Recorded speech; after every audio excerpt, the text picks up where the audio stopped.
BJP. നേതൃത്വം നൽകുന്ന ദേശീയ ജനാധിപത്യ സഖ്യം (NDA) കേരളത്തിലെ ഭാവി പരിപാടികൾ പൂർണ്ണമായും അങ്ങ് തീരുമാനിച്ചു കഴിഞ്ഞു. ഈ ഭാവി പരിപാടികൾ എന്ന് പറഞ്ഞാൽ തെരഞ്ഞെടുപ്പിനെ നേരിടുക, പ്രചരണം നടത്തുക ഇതൊന്നുമല്ല. മന്ത്രിസഭാ രൂപീകരണം, സത്യപ്രതിജ്ഞയ്ക്ക് നാള് കുറിക്കൽ, ഘടകകക്ഷികൾക്ക് ഏത് വകുപ്പ് നൽകണം എന്നുവരെ അവർ തീരുമാനിച്ചു കഴിഞ്ഞു. എന്താ അല്ലേ? ഭാരതീയ ജനതാ പാർട്ടി നേതൃത്വം കൊടുക്കുന്ന കേരളത്തിന്റെ ദേശീയ ജനാധിപത്യ സഖ്യം ഭാവി പരിപാടിക്ക് രൂപം കൊടുത്ത്, പ്രിയപ്പെട്ടവരെ, വളരെ സന്തോഷമായി നമ്മുടെ ഉദ്ഘാടകനും നമ്മുടെ പാർട്ടിയുടെ സംസ്ഥാന ഈ വേദിയിലേക്ക് കടന്നു വന്നുകൊണ്ടിരിക്കുകയാണ്. അവരെ നമുക്കെല്ലാം ഹൃദയപൂർവ്വം സ്നേഹപൂർവ്വം ആ നേതാക്കന്മാരെ നമുക്ക് സ്വാഗതം ചെയ്യാം. അതെ, തീർച്ചയായും വേണം. വക്ക് പൊട്ടിയതും മൂല ചളുങ്ങിയതും ഓട്ട വീണതും ഒക്കെ വന്നു ചേർന്നതും കയറ്റി നിർത്തിയിരിക്കുന്നതും ഒക്കെ ഇപ്പോൾ ഈ കേരളത്തിലെ NDAയിലാണല്ലോ.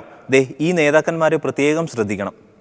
JSSന്റെ സംസ്ഥാന അധ്യക്ഷൻ ശ്രീ GR പൊന്നപ്പൻ അവர்களെയും സഹർഷം സ്വാഗതം ചെയ്യുന്നു. കേന്ദ്രമന്ത്രി ശ്രീ രാംവിലാസ് പാസ്വാൻ നേതൃത്വം നൽകുന്ന ലോക ജനശക്തി പാർട്ടിയുടെ സമാദരണീയനായ സംസ്ഥാന അധ്യക്ഷൻ ശ്രീ M മെഹബൂബ് അവர்களെ ആദരപൂർവ്വം സ്വാഗതം ചെയ്യുന്നു. LJPയുടെ സംസ്ഥാന secretary general Shri Jacob Peter അവர்களെ. ഇനി രാജേട്ടന്റെ വകത്തള്ള്. കാലം കാത്തിരുന്നൊരു രാഷ്ട്രീയ വസന്തമാണത്രേ ഇപ്പോൾ സംഭവിച്ചിരിക്കുന്നത്. ഇതിൽ ഇല്ലാത്ത നേതാക്കന്മാരുടെയൊക്കെ ജീവിതത്തിന്റെ വസന്തം നഷ്ടമാകുമെന്നാണ് രാജേട്ടൻ പറയുന്നത്. ഈ കേരളം ഇനി മുന്നോട്ടേക്ക് നയിക്കേണ്ടത് ഒരു ഉജ്ജ്വലമായ ഒരു ബഹുജന അടിത്തറയുള്ള ഒരു രാഷ്ട്രീയ മുന്നണിക്ക് മാത്രമേ കഴിയൂ. LDFനും UDFനുമെതിരെ ഒരു ബദൽ രാഷ്ട്രീയ ശക്തി ഉരുത്തിരിഞ്ഞു വന്നിരിക്കുന്നു. അതിൻ്റെ സമാരാധ്യരായ നേതാക്കന്മാരാണ് ഈ വേദിയിൽ ഒത്തൊരുമിച്ച് നിൽക്കുന്നത്. അവർ ഈ കേരളത്തിൻ്റെ രാഷ്ട്രീയ രംഗത്ത് പ്രവർത്തിച്ച് തഴക്കവും പഴക്കവും ഉള്ള സമുന്നതരായ രാഷ്ട്രീയ നേതാക്കന്മാരാണ്. ഒട്ടേറെ സംഭാവനകൾ നൽകിയിട്ടുള്ളവരാണ്. കാലം കാത്തിരുന്ന ഒരു രാഷ്ട്രീയ വസന്തമാണ് നമ്മുടെ കേരളത്തിൽ സംഭവിക്കാൻ പോകുന്നത്. കാലം ഇത്രയും നാളും പ്രകൃതിയും ഒക്കെ കാത്തിരുന്നതാണ്. പ്രകൃതി തന്നെ കാത്തിരിക്കുകയാണ് ഒരു മാറ്റം. കാരണം നാളിതുവരെ പ്രകൃതി വിഭവങ്ങളെ ചൂഷണം ചെയ്തവരാണ്.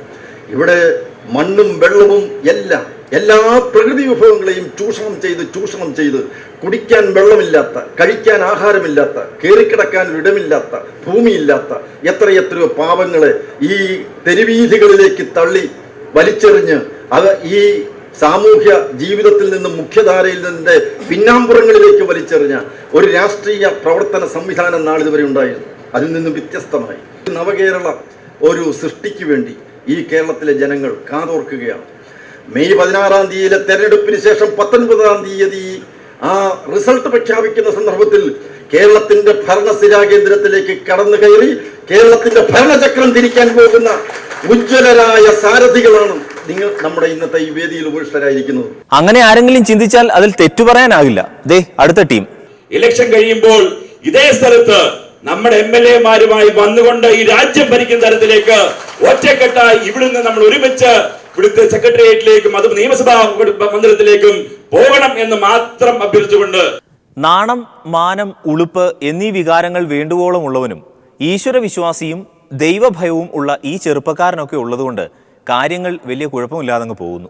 9-ന് ശരിയായ രീതിയിൽ ഉള്ള തുടക്കം വരാൻ ഇരിക്കുന്നതേ ഉള്ളൂ. അതിന് മുന്നോടിയായി നടക്കുന്ന ഈ തുടക്കം തന്നെ എന്തുകൊണ്ടും വളരെ ഭംഗിയായിരിക്കുന്നു എന്നുള്ളത് ആദ്യമായിട്ട് ഞാൻ സൂചിപ്പിക്കട്ടെ. ഇരു മുന്നണികളും വളരെ വളരെ പാടുപെടുകയാണ്. ഇരു മുന്നണികൾക്കുമുള്ള പ്രശ്നം ജനങ്ങൾ അവരോടൊപ്പം ഉണ്ടോ എന്നുള്ള സംശയമാണ്. അതുണ്ടാവില്ല. താങ്കളുടെ പാർട്ടിയിൽ ധാരാളം പേർ ഉള്ളതുകൊണ്ട് കുറച്ച് ഇവർക്ക് കൊടുത്താൽ ഈ പാർട്ടികൾക്ക് അത് ഉപകാരമാകുമായിരുന്നു. ഒരു കാര്യം വളരെ സത്യമാണ്. കേരളത്തെ സംബന്ധിച്ചിടത്തോളം എപ്പോഴും ആളുകൾ വോട്ട് ചെയ്തുകൊണ്ടിരുന്നത് നെഗറ്റീവ് വോട്ടാണ് എന്ന് പറയാറുണ്ട്. മറ്റവനെ കൊണ്ട് മടുത്തു, എന്നാൽ ഇവൻ ഇരിക്കട്ടെ എന്നാണ്. But now the scenario is completely changing. Now we are going to see a positive vote from the side of each voter in Kerala, and that will be for NDA candidates in the next election. അതാണ് വരാൻ പോകുന്നത്. അതെ, അതുതന്നെയാണ് വരാൻ പോകുന്നത്.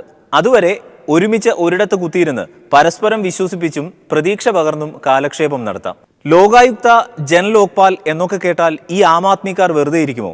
കർണാടകയിലെ ലോകായുക്തയെ പിരിച്ചുവിട്ടു എന്ന് കേട്ടപ്പോൾ അവർ രണ്ടാമതൊന്നും ആലോചിച്ചില്ല. തലയിലെ അവസാന രോമവും വടിച്ചു കളയുന്നതുവരെ ഒരു വ്യത്യസ്തമായ പ്രതിഷേധ പ്രകടനം തന്നെ അങ്ങ് നടത്തിക്കളഞ്ഞു. പൂഞ്ഞാറ് അച്ചായൻ്റെ ചങ്കാണ്. ആ ചങ്ക് ഇല്ലാതാക്കിയത് അച്ചായൻ്റെ നാവാണ്. ആ നാവിനെക്കുറിച്ച് PC ജോസഫ് കഴിഞ്ഞ ദിവസം കൂടി പറഞ്ഞ് നാവെടുത്ത് വായിലേക്ക് ഇട്ടതേ ഉള്ളൂ. ഒരു സീറ്റ് പോയാൽ 9 എണ്ണം വരും. പക്ഷേ ഇങ്ങനെയൊന്ന് പറഞ്ഞ് ആശ്വസിപ്പിക്കാൻ ബന്ധക്കാരോ സ്വന്തക്കാരോ ആരും ഇതുവരെ അച്ചായനുണ്ടായില്ല. നമ്മുടെ ചാക്ക് രാധാകൃഷ്ണൻ്റെ പേയ്മെൻറ്റ് വാങ്ങിവെന്നല്ല ഞാൻ. 5 വർഷത്തേക്കാണ് എഗ്രിമെൻ്റ് ഉണ്ടാക്കിയിട്ടുള്ളത് ത്രിതല പഞ്ചായത്ത് തെരഞ്ഞെടുപ്പിൽ. ആ 5 വർഷവും ഇപ്പോൾ തിരഞ്ഞെടുക്കപ്പെട്ട അതേ നിലയിൽ പോകും. രാഷ്ട്രീയ തീരുമാനം എന്തെടുത്താലും 5 വർഷത്തേക്ക് ഉണ്ടാക്കിയിരിക്കുന്ന എഗ്രിമെൻറ്റിൽ നിന്ന് പിന്മാറാൻ അനുവദിക്കില്ല. ജോർജ് ഇടതുപക്ഷ ജനാധിപത്യ മുന്നണിയുടെ പിന്തുണ കിട്ടും എന്ന് പ്രതീക്ഷിച്ചിരുന്നു. അത് കിട്ടില്ല എന്ന് വന്നു കഴിഞ്ഞപ്പോഴുണ്ടാകുന്ന ഒരു വെപ്രാളം എന്നുള്ളതിൽ കവിഞ്ഞ് അദ്ദേഹത്തിൻ്റെ ഇപ്പോഴത്തെ പ്രസ്താവനകൾക്ക് ഒരു സ്നേഹിതൻ എന്നുള്ള നിലയിൽ ഞാൻ വലിയ പ്രാധാന്യം കൊടുക്കുന്നില്ല. പിന്നെ ഒരു പ്രധാനപ്പെട്ട വിഷയം എന്ന് പറയുന്നത് ജോർജ് പൂഞ്ഞാർ നിയോജകമണ്ഡലത്തിലെ ഒരു വ്യക്തിയാണ്. തെരഞ്ഞെടുപ്പ് പ്രചരണം ശക്തിപ്പെട്ട് കഴിയുമ്പോൾ വ്യക്തികൾ വളരെ അപ്രധാനമാകുമെന്നും മുന്നണികൾ അതിൻ്റെ മുൻനിരയിലേക്ക് വരും എന്നാണ് എൻ്റെ ഒരു വിശ്വാസം. പൂഞ്ഞാറിൽ ജനപക്ഷ സ്ഥാനാർത്ഥിയായിട്ട് മത്സരിക്കാൻ ഞാൻ തീരുമാനിച്ചു. ജനപക്ഷ സ്ഥാനാർത്ഥിയാണ്, ഇടതുപക്ഷമല്ല വലതുപക്ഷമല്ല. സെക്യുലർ പാർട്ടി പിന്തുണ പ്രഖ്യാപിച്ചിട്ടുണ്ട്. പൂഞ്ഞാറിലെ ജനങ്ങളുടെ പിന്തുണയാണ് എനിക്ക് ആവശ്യം. കോട്ടയം ജില്ലയിൽ 200 വോട്ട് ഫ്രാൻസിസ് ജോർജ് കേരള കോൺഗ്രസിലുള്ള നിയോജകമണ്ഡലം ചൂണ്ടിക്കാണിച്ച് ഞാൻ സമ്മതിക്കാം. എന്നാൽ PC ജോർജിനുള്ള വോട്ട് എത്രയെന്ന് ഞാൻ അഹങ്കരിക്കുന്നില്ല. അത് ഈ തെരഞ്ഞെടുപ്പിൽ കാണിച്ചു കൊടുക്കുന്നതാണ്.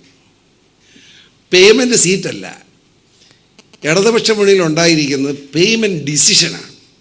സഹപ്രവർത്തകനോട് മനസ്സിലുള്ള വിദ്വേഷവും അമർഷവും പകയും ഒക്കെ തീർക്കാൻ രമേശ് ചെന്നിത്തലയായിരുന്നെങ്കിൽ ഒരു കത്തിലൂടെ സാധിക്കുമായിരുന്നു. പിന്നെ താൻ അങ്ങനെ ഒരു കത്ത് അയച്ചിട്ടില്ല എന്ന് നിഷേധിച്ചാൽ മതി. സംഭവം ലളിതമാണ്. പക്ഷേ സാധാരണ പ്രവർത്തകർക്കും അണികൾക്കും അത് പോരല്ലോ. അവർക്കിപ്പോഴും പോസ്റ്റർ തന്നെ ശരണം. രണ്ടാം സച്ചിൻ എന്ന് സ്വയം പറഞ്ഞ് ഇന്ത്യൻ ടീമിൽ ഒരു കൊച്ചൻ ഇപ്പോൾ നടപ്പുണ്ടല്ലോ. കൊലവെറിയല്ല, കൊലിവെറിയാണ് ഇപ്പോഴെന്നാണ് ചെറുക്കൻ്റെ വിചാരം. എന്തായാലും ആ പെങ്കൊച്ചിട്ടേച്ച് പോയത് പിന്നെ അല്പസ്വല്പം കളിയിലൊക്കെ ശ്രദ്ധിക്കുന്നുണ്ട്. ഇന്നത്തെ കാർട്ടൂൺ കോക്ടെയിലിൻ്റെ ഈ എപ്പിസോഡ് പൂർണ്ണമാകുന്നു. നമസ്കാരം.